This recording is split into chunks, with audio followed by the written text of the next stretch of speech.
Welcome to the Nerve Guys podcast, where we discuss movement, performance, and rehabilitation through the lens of the brain and nervous system.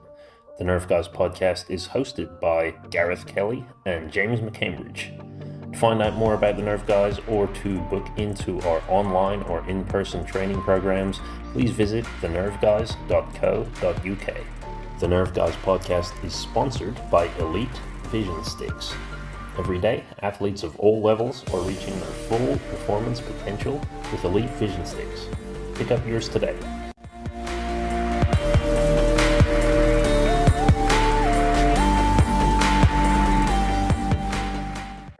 Hello again, welcome to the Nerve Guys podcast. This is Garth and James, and we're here with Lucas. Lucas, Rangeofstrength Hardy. For squatting heavy and then splitting, generally.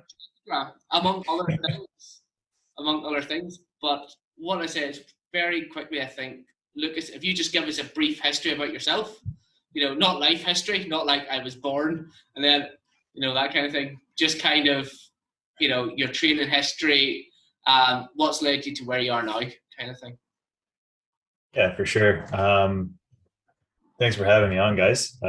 Obviously, I'm super into the stuff that you guys are doing, and we've done some great work together evaluating my own brain.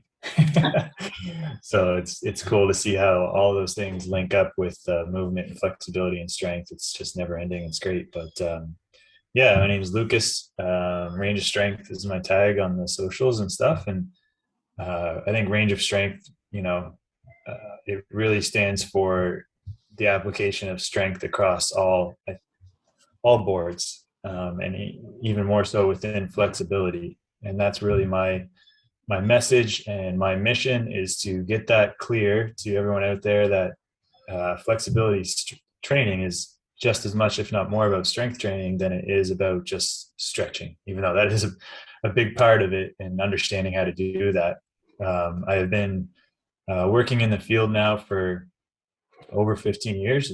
It's been a while, and I've kind of just my own journey as a coach has led me this avenue, getting to a point where I realized I knew nothing about flexibility training through my own experiences as a power lifter and a strength coach, led me to really go down that rabbit hole and try to get a better understanding of what I didn't know.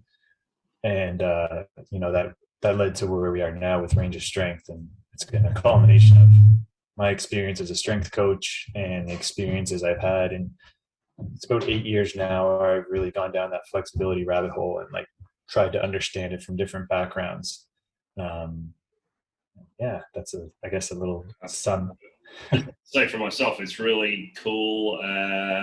Watching your stuff has got me very excited about strength training, which I've never been able to say ever before. I have this kind of thing. I understand the importance of strength training in pretty much everything, but there's this thing where in my brain it just always looks the same. So if somebody picks up a weight and they look like I don't think they can really pick that weight up, I'm impressed. And then after that, if someone pulls an airplane with their teeth, I'm like, oh, that's really cool. And then everything in the middle for me was always just kind of, what was that, 10 kilos heavier? Is that better, worse? Is it a lot better? I don't really know. And then so to see some of your stuff where you're in these ridiculous positions and then strength training that as well has got me really excited about, I guess, combining a lot of my own teaching that I do with flexibility, and then going,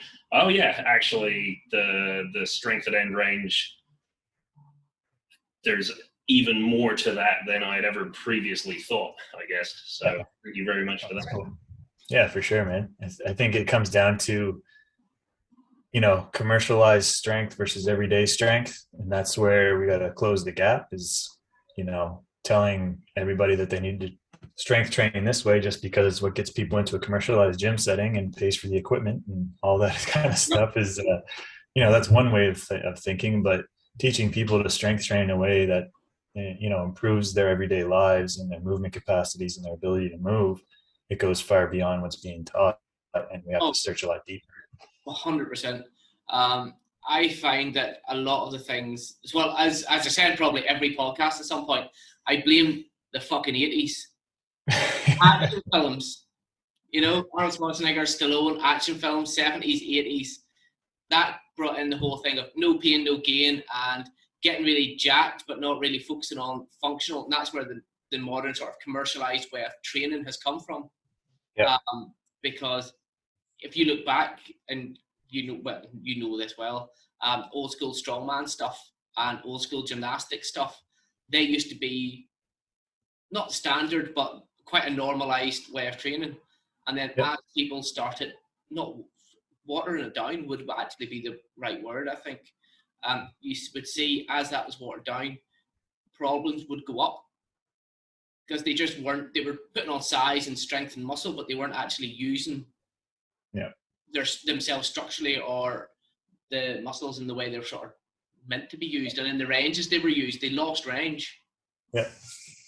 The muscles destroyed the movement. The machines destroyed the movement. Oh, definitely. And that's where we've been, kind of scratching our way back to say, like, how did we do that? How do we get back to moving like that? How do we get back to restoring flexibility in later stages in life? Yeah. Where, we've become so accustomed to moving poorly that we think it's just flexibility, some genetically gifted thing. Yeah.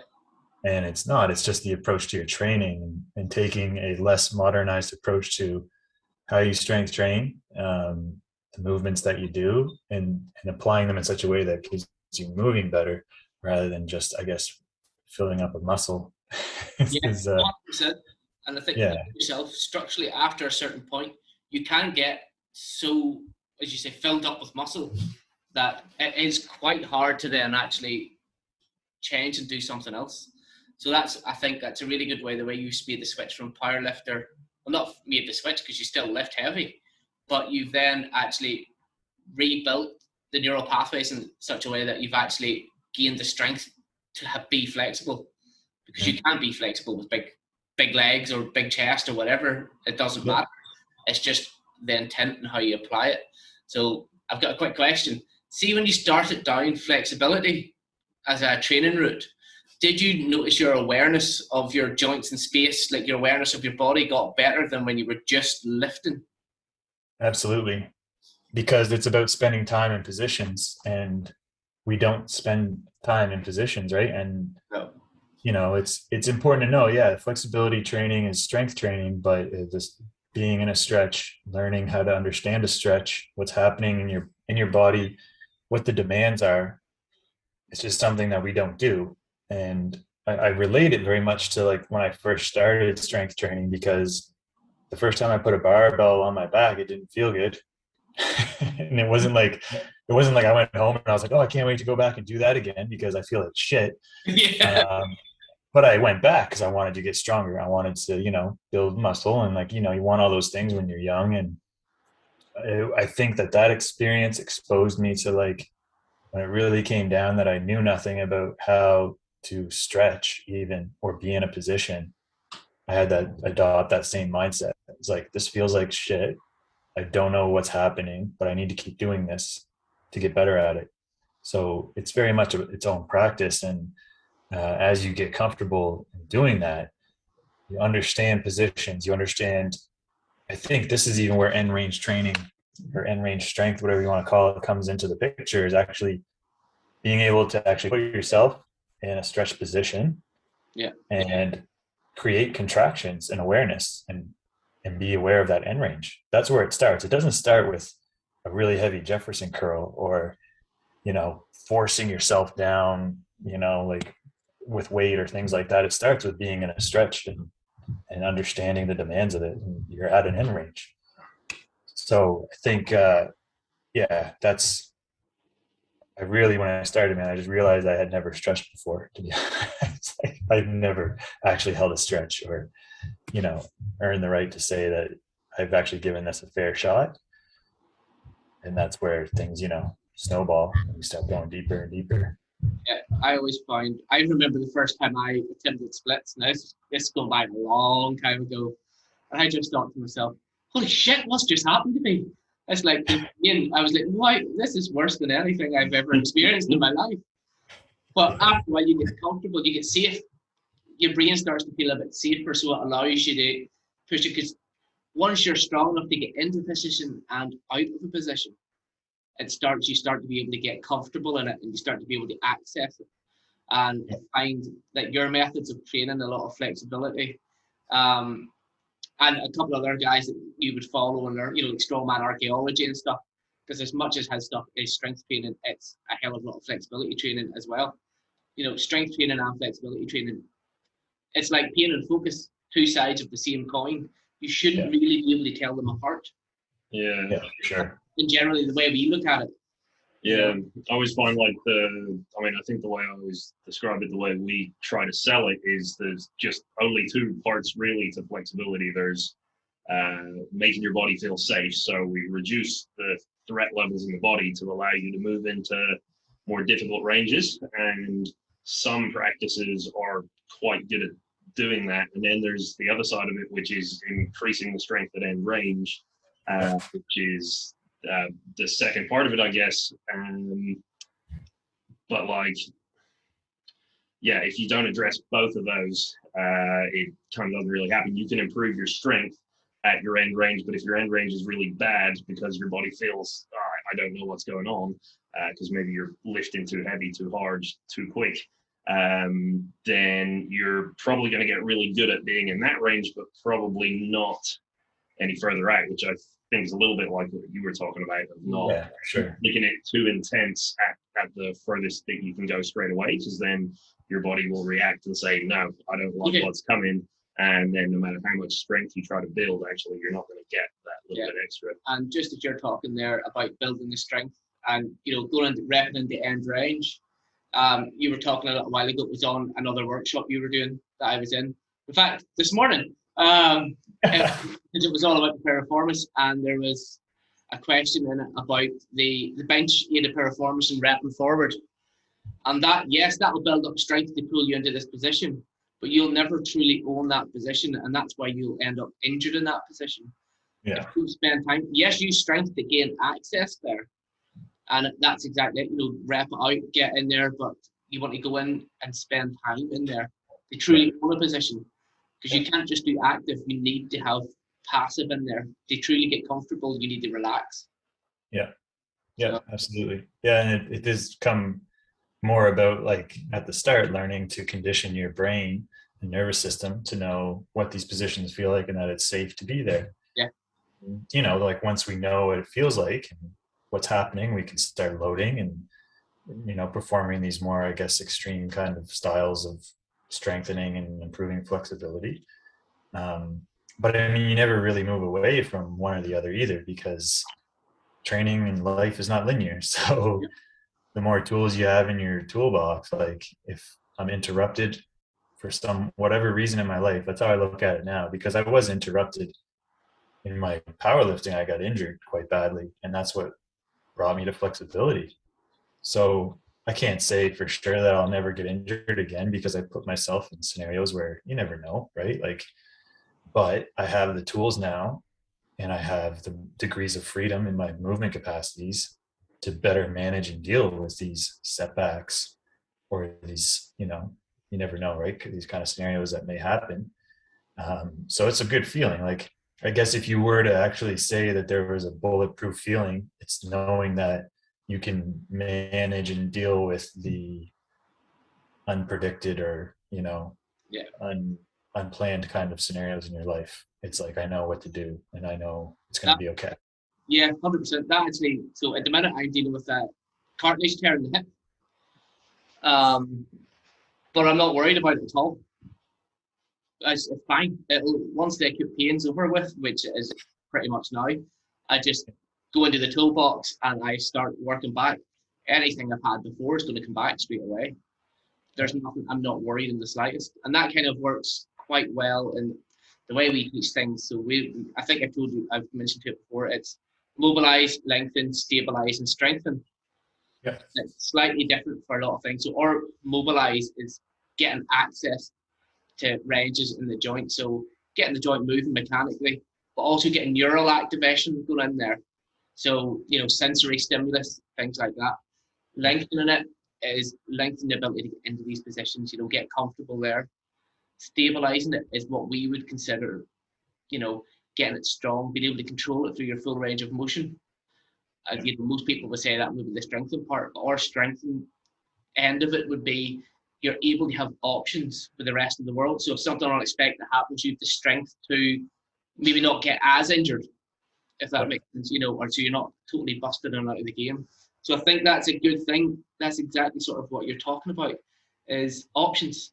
You've got that kind of freedom that you go, I probably will get injured at some point.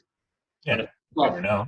I think you're right that you probably don't ever get away with, like, some people say, like, oh, you do all this work so that you avoid injury entirely. But I think with the bulletproof analogy, if you have a bigger bulletproof vest, you'll just try and take bigger bullets. So like everyone's always going to push it to the maximum that they can do. But I guess the wider the exposure to things that you have, then even the most unexpected thing isn't actually that hard to bring yourself back from.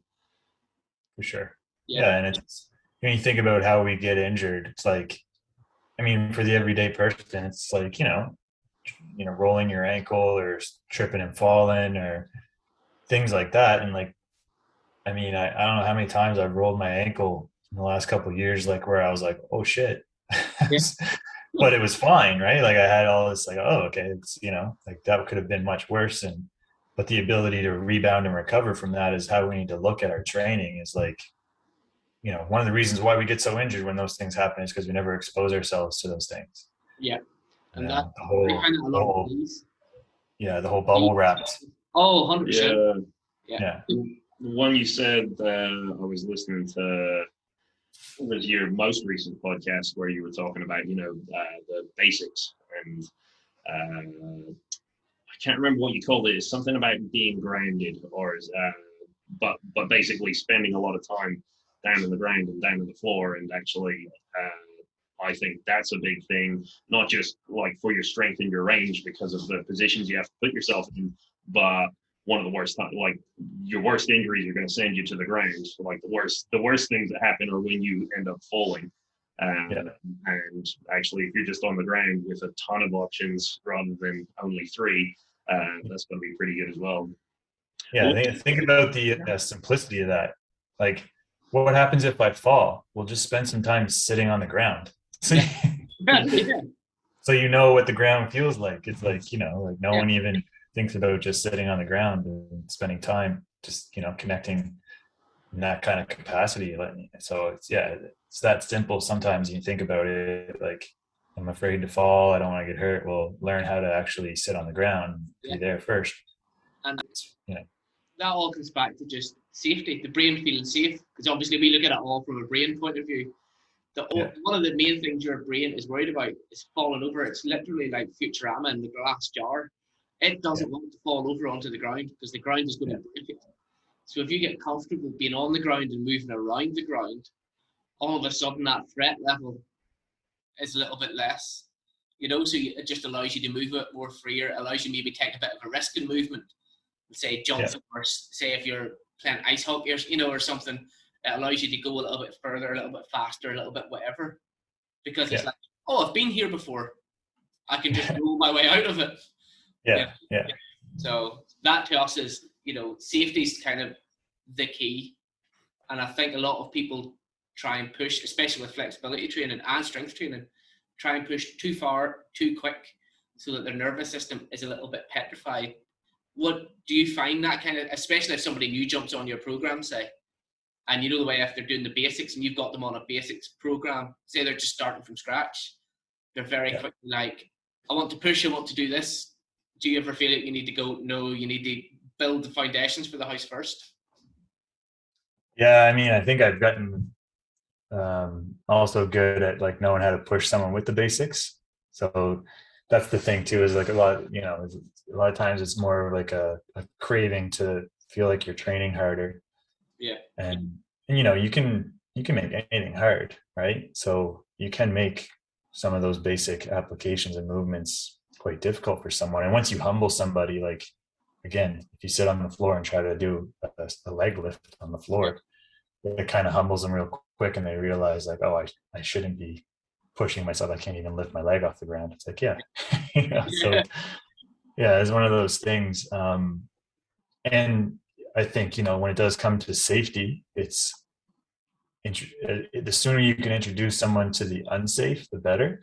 But it's just how you do that, right? Like flexing your back, it may be deemed unsafe, but if it's safely introduced and progressed, the sooner the better. So I think, yeah, in some ways, the sooner that you can introduce people to the unsafe, the better it will be. It's just knowing how you can push that and how you can cater it to someone who's like, of that mindset. So yeah, there's you got to have some tricks up your sleeve when you deal with those kind of people.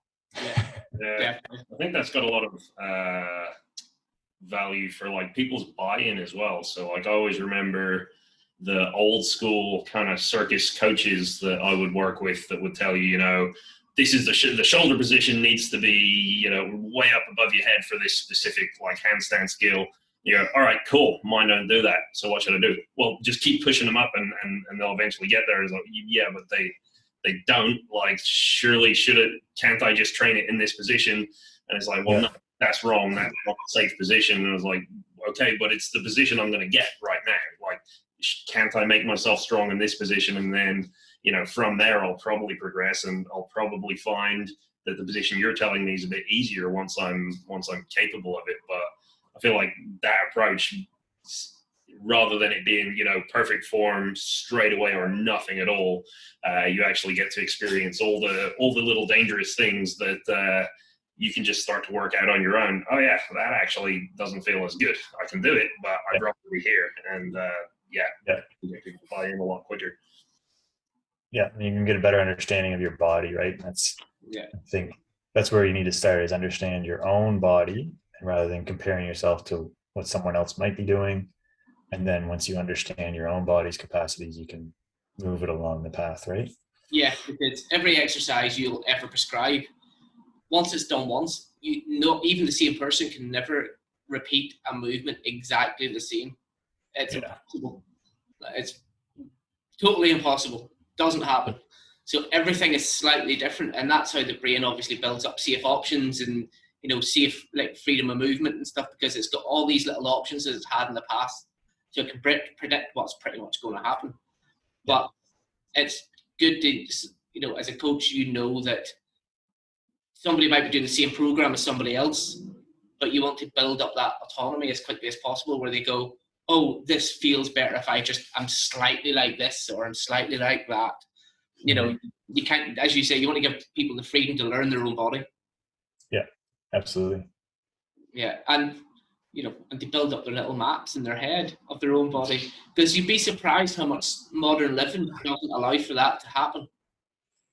And it's everyone focuses on numbers and figures of what they should be doing, and I think that's where the flexibility training can help you escape that. Like, I mean, yoga is one thing, like being able to enter a practice where you're just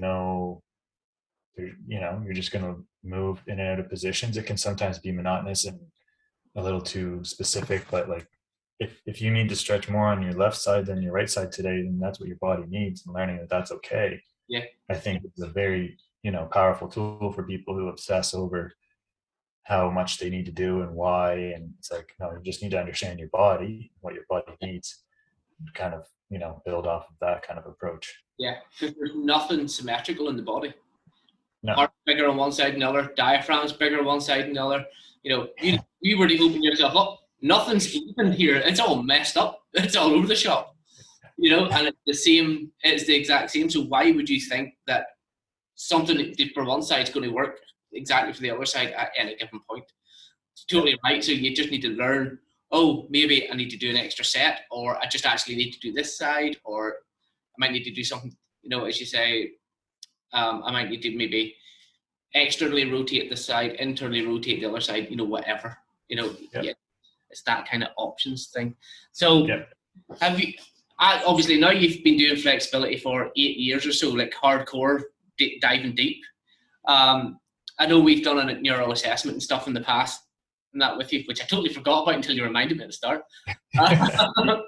But have you noticed how much, obviously me talking about it a lot and James mentioned it, how much the eyes are actually, they can help you get that little bit further at certain points, and how important other senses like your vision, your inner ear, all that are. I'm sure you've probably now got like a healthy, rough knowledge of how important it can be. Yep. And yeah, for me, it's like the more I can challenge the basics, the longer I know I'm going to be, able to pursue the things I want to pursue in my training. And the brain and those kind of vestibular things are about deepening and broadening your basics.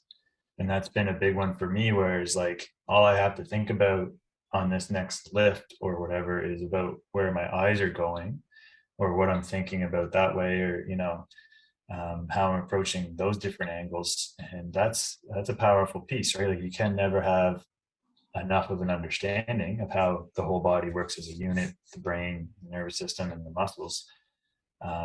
So yeah, that's been a big like game changer for me, and it's even helped me with other people too. Like, again, when people are worried about whatever they're feeling and whatnot, and then you can direct their attention to what they're actually doing with their eyes, or how they're directing their breath and those kind of things. Like, yeah, that's a very powerful tool. Yeah, I think it's for what you were saying earlier about like you can make anything as hard. Like, I guess people see the straight route of, this is the complex skill and then this is how it's broken down. But actually, every single bit under that, like the more basic components, can be made infinitely more difficult in any other direction that isn't going towards that skill. So yeah, whether it's just you're in your squat and is it an eye position, or you throwing and catching something? Is there someone hitting you trying to that's a bit drastic, lose your balance? I've seen that in a lot of martial arts. Like that was my one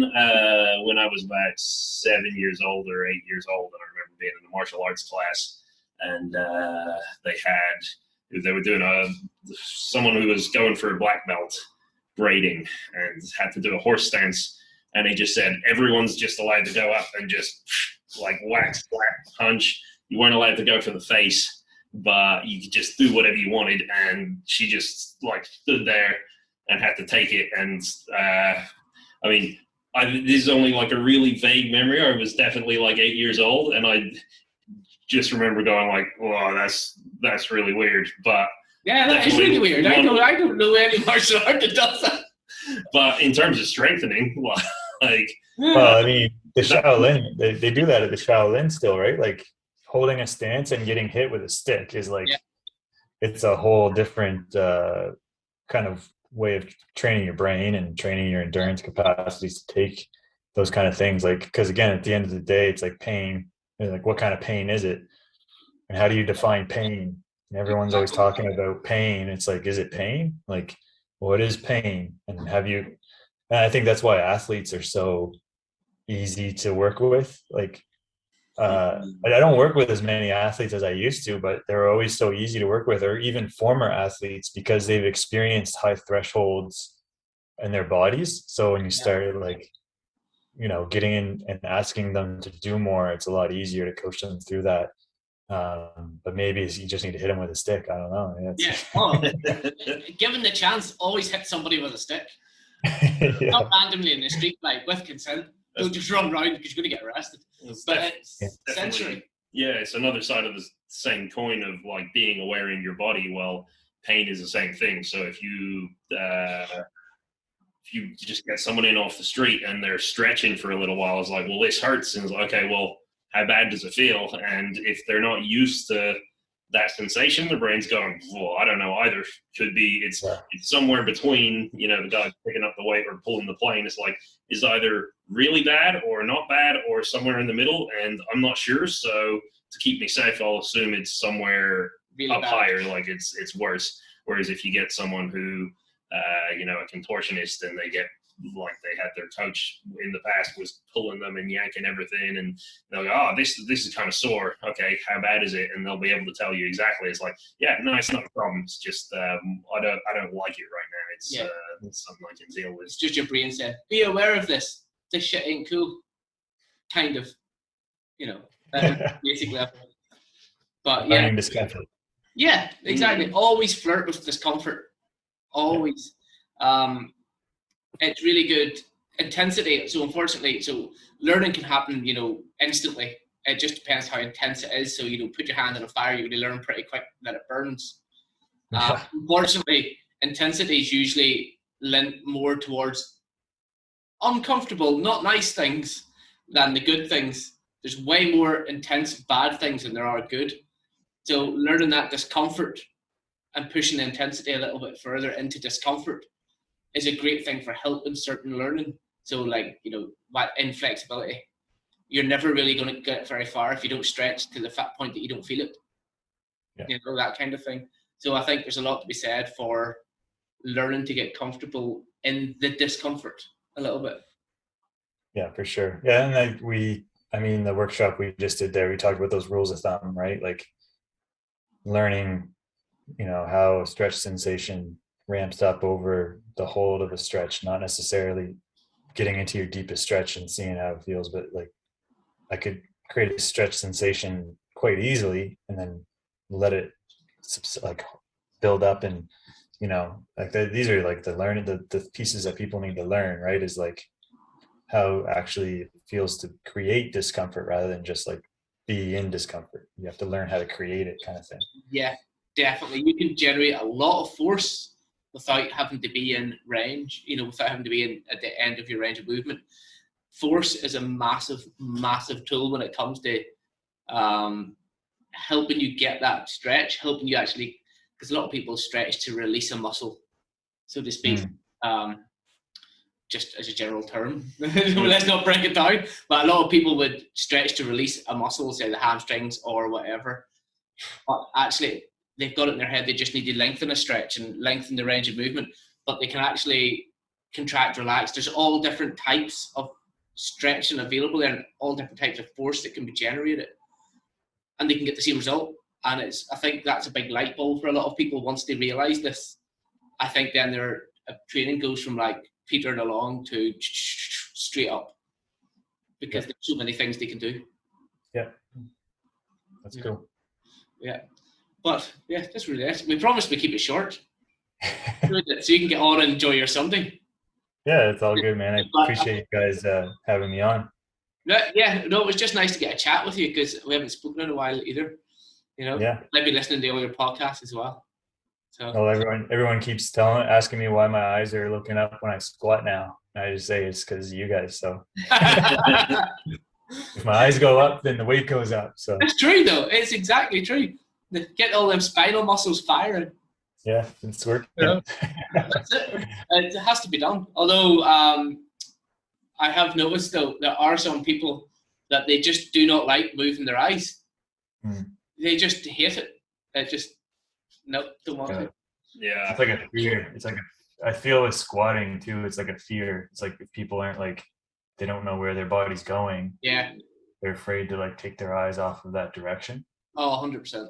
Yeah, your eyes give you more strength of what you can see. So if you can see it, then even if your body doesn't talk to you, at least your eyes can, keep track. So as soon as you start to go in a direction it wasn't meant to be going, you can tell that it's happening. You go, oh, fix that. But once you're looking away.